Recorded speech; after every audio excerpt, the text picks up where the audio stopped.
আসসালামু আলাইকুম রহমতুল্লাহ বারাকাতু। প্রিয় বন্ধুরা, কেমন আছেন? আশা করি ভালো আছেন।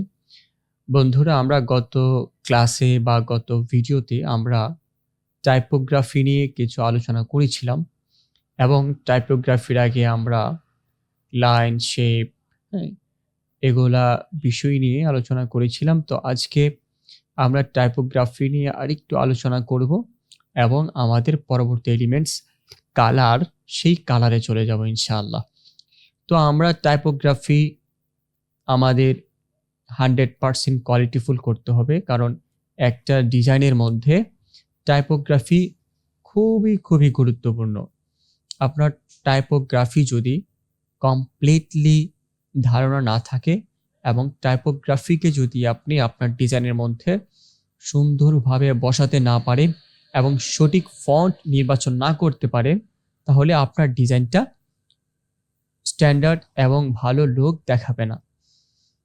সেজন্য আমাদের টাইপোগ্রাফি কত ধরনের হতে পারে, টাইপোগ্রাফি বা লেখা, সেটা কি ফন্ট হতে পারে, তার প্রকারভেদ কেমন হতে পারে, সেই বিষয় নিয়ে আলোচনা করব।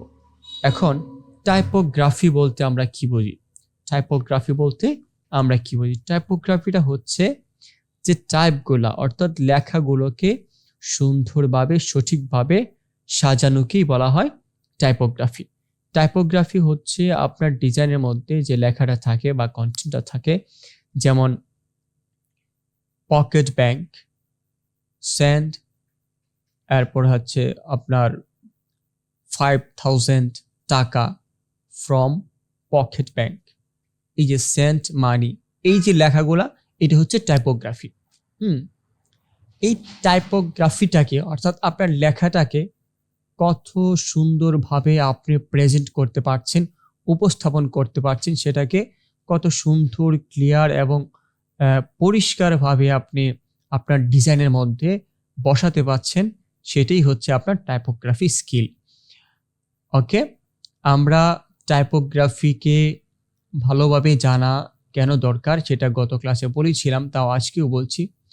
টাইপোগ্রাফি যদি আমরা না জানি, টাইপোগ্রাফি ব্যবহার যদি সঠিকভাবে না করতে পারি, তাহলে দেখুন এখানে দুটি ডিজাইন আছে, পকেট ব্যাংক এটা আর হচ্ছে এটা।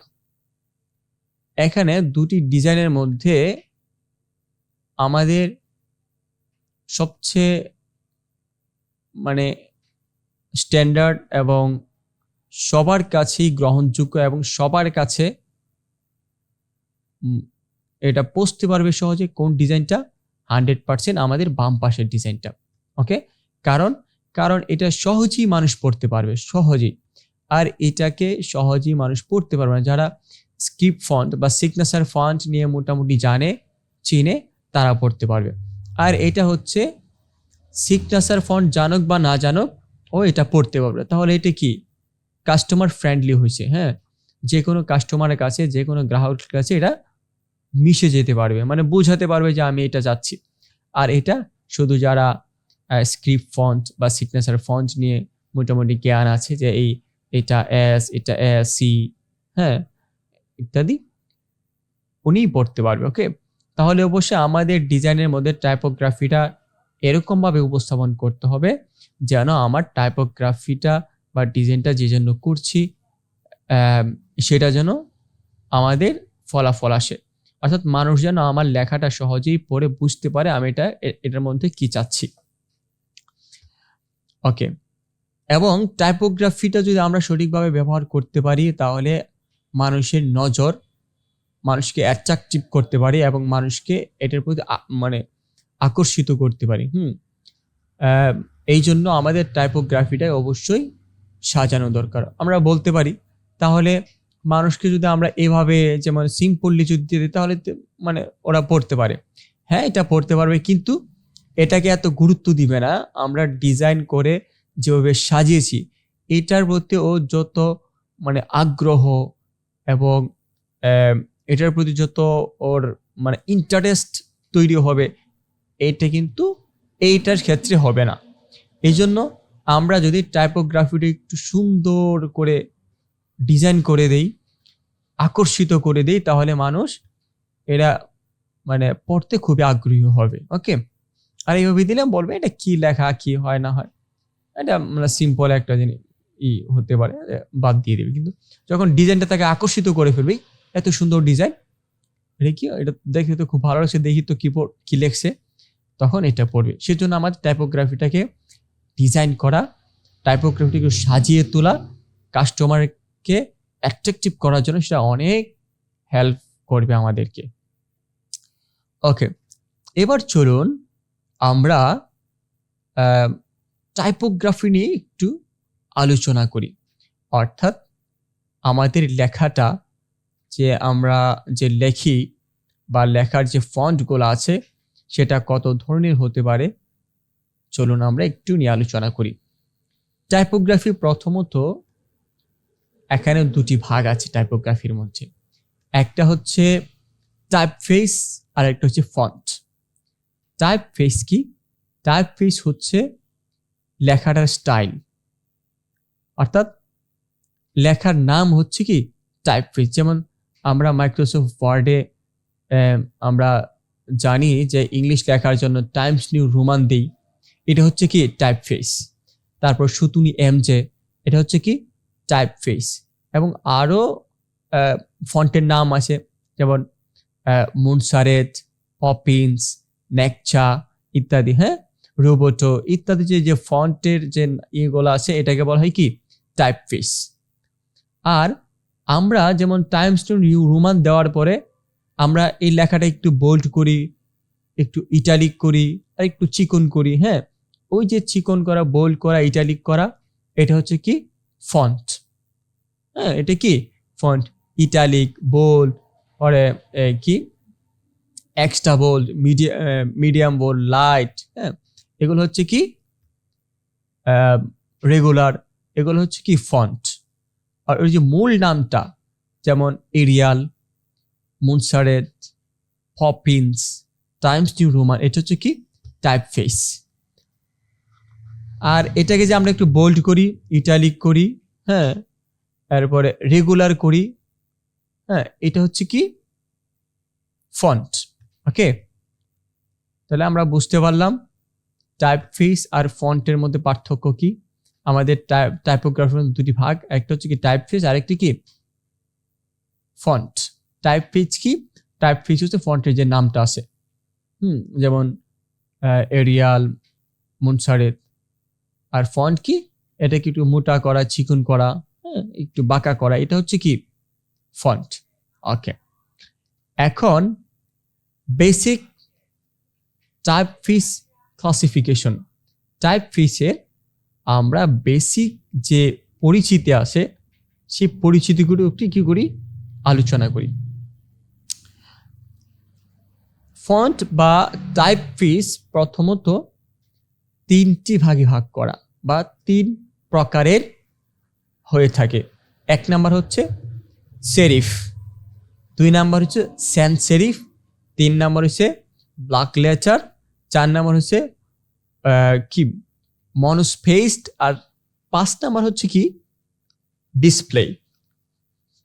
এক নাম্বার কি সেরিফ, দুই নাম্বার স্যান্স সেরিফ, তিন নাম্বার ব্লক লেটার, চার নাম্বার মনোস্পেসড, হ্যাঁ, পাঁচ নাম্বার হচ্ছে ডিসপ্লে। এই পাঁচটা ধরনের আমরা কি করি টাইপফেস পাই। এখন সেরিফ কি স্যান্স সেরিফ কি সে নিয়ে আলোচনা করি। দেখুন নিচে, what is serif typeface? Serif typeface হচ্ছে সেই সকল লেখা যেগুলোর মধ্যে কি থাকে এরকম মাথা বের হয়ে থাকে, এরকম লেখলে পরে এই যে এরকম মাথা বের হয়ে থাকে, সেটা হচ্ছে কি সেরিফ ফন্ট বা সেরিফ টাইপফেস। ওকে, সেরিফ টাইপফেস। যেমন টাইমস নিউ রোমানের মধ্যে একটু মাথা বের হয়ে থাকে, হ্যাঁ, অর্থাৎ যে কোনো লেখার মধ্যে এরকম মাথা যদি বের হতে এরকম কোনা, এটা হচ্ছে কি সেরিফ। তারপর হচ্ছে what is sans serif typeface? Sans serif কি? স্যান্স সেরিফ হচ্ছে যেগুলা এরকম মাথা থাকে না, সমান থাকে। এই যে দেখুন, এটার মধ্যে কি নাই, কোনো মাথা নাই। এটা হচ্ছে কি স্যান্স সেরিফ। যদি মাথা থাকতো তাহলে কি সেরিফ হতো। যেমন এই যে এটার মধ্যে মাথা আছে, কিন্তু এটার মধ্যে কি নাই, মাথা নাই। একদম সমান করে কাটা। এটা হচ্ছে কি স্যান্স সেরিফ। তারপর হচ্ছে মনোস্ফেসড। হ্যাঁ, মনোস্ফেসড। মনোস্ফেসড কি? মনোস্ফেসড হচ্ছে এই যে এরকম, যেটা একটু হালকা স্টাইলিশ থাকবে, যেমন পিটা অন্যরকম। হ্যাঁ, এরকম হালকা একটু স্টাইলিশ থাকবে। তারপর হচ্ছে black letter type page. Black letter type page কোনটা? যেমন এরকম মোটা মোটা থাকে। হ্যাঁ, মোটা মোটা যেগুলো লেখাগুলো আছে তো স্টাইলিশ এবং মোটা মোটা, এটা হচ্ছে কি ব্ল্যাক লেটার্স। তারপর হচ্ছে display type page. Display type page কোনটা? যেগুলো হচ্ছে সিগনেচার ফন্টগুলো আমরা বলি, হ্যাঁ, বা স্ক্রিপ্ট ফন্ট বলি, যেগুলো হচ্ছে সিগনেচার টাইপের। হ্যাঁ, মানে স্ক্রিপ্ট ফন্ট যেটাকে বলি, মানে সিগনেচারের মতো। যেমন এখানে দেখুন সিগনেচারের মতো, এই যে এগুলো হচ্ছে কি ডিসপ্লে যেগুলো। হ্যাঁ, অল স্মল, অল ক্যাপিটাল, দেখবেন অনেকগুলা টাইপ ফিস পাবেন যেগুলোর মধ্যে লেখে সব কি স্মল থাকে, বড় থাকে না। আর কিছু আছে সব বড় হাতে, এটা আপনি চাইলেও ছোট হাতের করতে পারবেন না। ফ্যান্সি, সিগনেচার, স্ক্রিপ্ট, এগুলো হচ্ছে কি ডিসপ্লে টাইপফেস।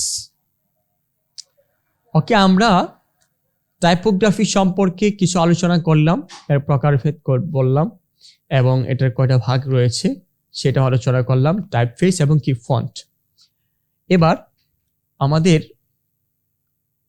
পরের যে এলিমেন্টসটা রয়েছে, যেমন লাইন নিয়ে আমরা আলোচনা করলাম, শেপ নিয়ে আলোচনা করলাম, স্পেস নিয়ে আলোচনা করলাম, টাইপোগ্রাফি নিয়ে আলোচনা করলাম মাত্র। এখন হচ্ছে কালার নিয়ে আলোচনা করব। তার আগে আর একটা কথা বলে রাখি, সেটা হচ্ছে আমরা যে টাইপোগ্রাফিটা নিয়ে আলোচনা করলাম, এর প্রকারভেদ নিয়ে এবং ক্লাসিফিকেশন এবং ভাগ, এটা নিয়ে আপনি রিসার্চ করবেন। গুগলে সার্চ করবেন, চ্যাট জিপিটিতে সার্চ করবেন যে এই ফন্টগুলো আমরা ডিজাইনের মধ্যে ফন্ট কিভাবে কাজ করতে পারি, টাইপোগ্রাফিটা কিভাবে সুন্দর করতে পারি, এটা নিয়ে আপনি রিসার্চ করবেন। ওকে, কোন ফন্টটা, যেমন সেরিফ ফন্ট কিসের ক্ষেত্রে ব্যবহার হয়, সেন্স সেরিফ ফন্ট কিসের ক্ষেত্রে ব্যবহার হয়, ব্ল্যাক লেটার কিসের ক্ষেত্রে ব্যবহার হয়, এটা নিয়ে একটু রিসার্চ করবেন। ওকে, এবং ডিজাইনগুলো দেখবেন বেশি বেশি, যে কোন ডিজাইনে সেন্স সেরিফ ব্যবহার করছে, সেরিফ ব্যবহার করছে, কিভাবে করছে, সেরিফ সেন্স সেরিফের কম্বিনেশনে, সেরিফ সেন্স সেরিফের একটা মিশ্রণে একটা ডিজাইন দাঁড় করিয়েছে, সেটাও দেখতে অনেক সুন্দর লাগছে। এখন কোনটা কিভাবে কোথায় করছে সেটা আপনি ডিজাইনের মধ্যেও কি করবেন, বারবার দেখবেন, টাইপোগ্রাফিটা দেখবেন, কোন টাইপোগ্রাফি কিভাবে সাজাচ্ছে, কোন ফন্টটা ব্যবহার করার পর ডিজাইন অনেক সুন্দর দেখাচ্ছে। ওকে ওকে এবার চলুন আমরা পরবর্তী এলিমেন্টস কালার। ওকে, কালার নিয়ে আলোচনা করি। আমাদের ডিজাইনের মধ্যে আরেকটা মোস্ট ইম্পর্টেন্ট একটা পয়েন্ট হচ্ছে কি কালার। সেই ডিজাইনের মধ্যে যদি আমরা কালারকে সঠিকভাবে ব্যবহার করতে পারি, তাহলে আমার ডিজাইনটা দেখতে ভালো লাগবে। আর যদি সেখানে কালার যদি সঠিকভাবে ব্যবহার করতে না পারি, হ্যাঁ, কোন জায়গায় কোন কালারটা ব্যবহার করলে আপনার ডিজাইনটা ভালো লাগছে, কোন কালারটা ব্যবহার করলে আপনার উপরে যে এলিমেন্টসটা রয়েছে বা উপরে শেপ রয়েছে, একটা টাইপোগ্রাফি থাকতে পারে, একটা লেখার টেক্সট থাকতে পারে, সেই টেক্সটটা কোন কালার মধ্যে খুব সুন্দর ভেসে উঠছে, সেই কালারগুলা খুঁজে বের করতে হবে। লাইট কালার, ডিপ কালার, হ্যাঁ, এই কালারগুলো আপনাকে বের করতে হবে। এখন চলুন আমরা কালার নিয়ে একটু হালকা আলোচনা করি। চলুন কালারের গুরুত্ব ও প্রয়োজনীয়তা।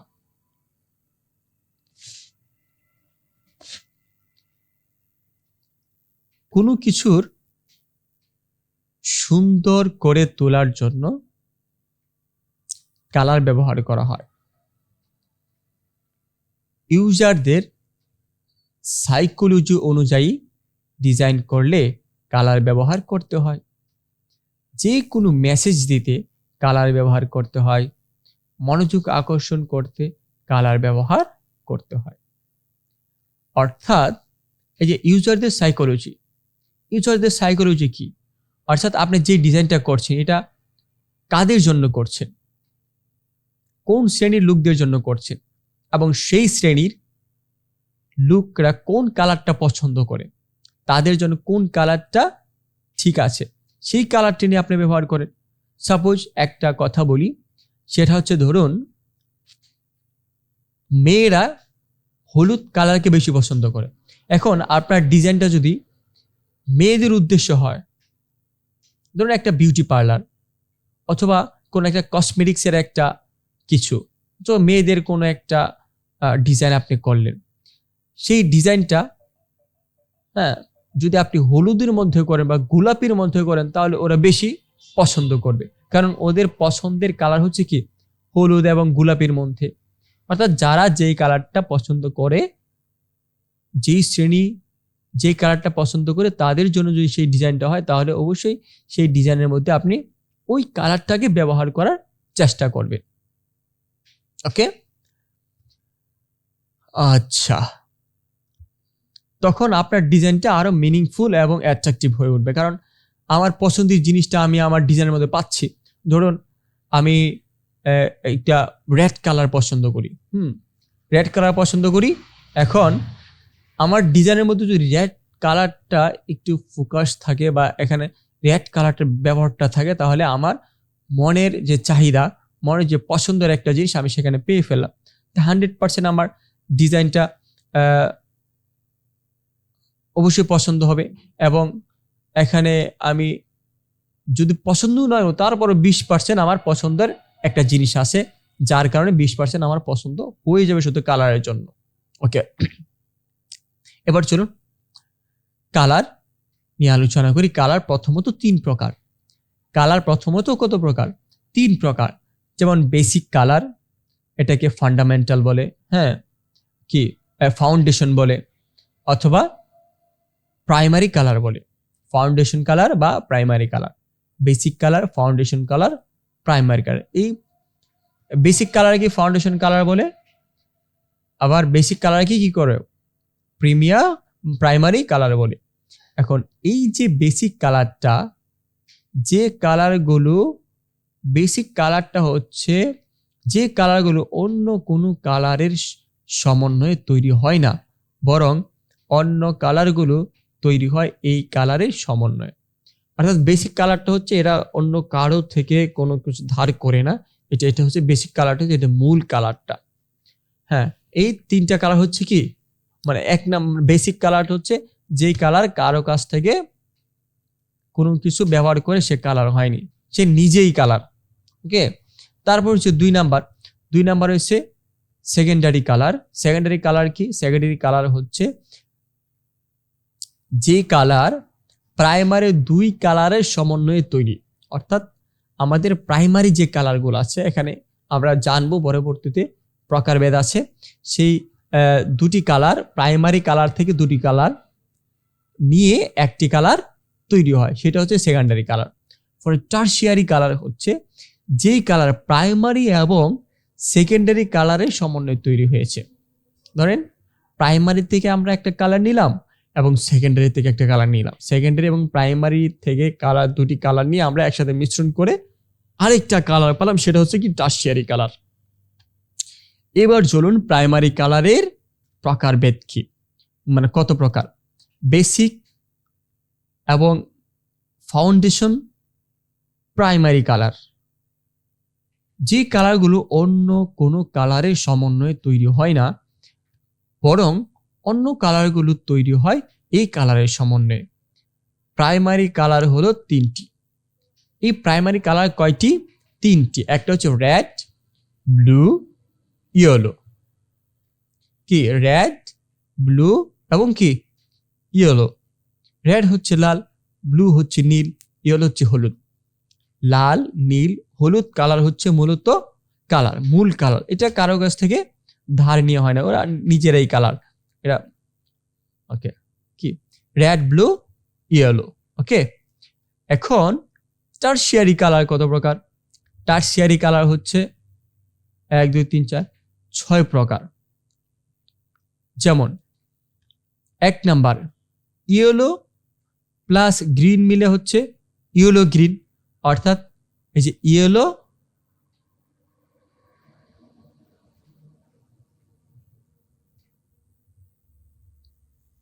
প্লাস ব্লু মিলে হবে নাকি?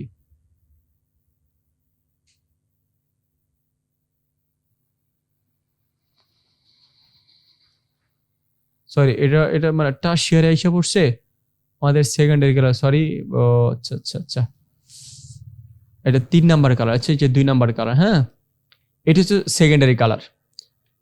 সেকেন্ডারি কালার হচ্ছে কি, যে কালার প্রাইমারি 2 কালারের সমন্বয়ে তৈরি হয়। এটা হচ্ছে 3 প্রকার। কত প্রকার? 3 প্রকার। সেকেন্ডারি কালারে হলো 3টি। 1 নাম্বার হচ্ছে পার্পেল কালার, কি ব্লু প্লাস রেড মিলে হচ্ছে কি পার্পেল কালার।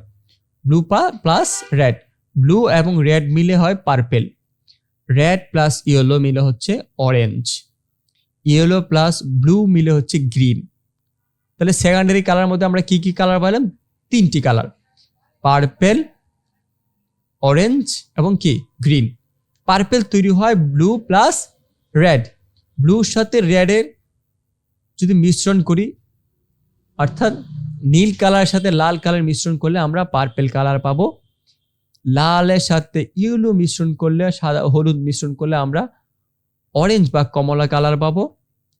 হলুদের সাথে নীল কালার মিশ্রণ করলে আমরা গ্রিন পাবো।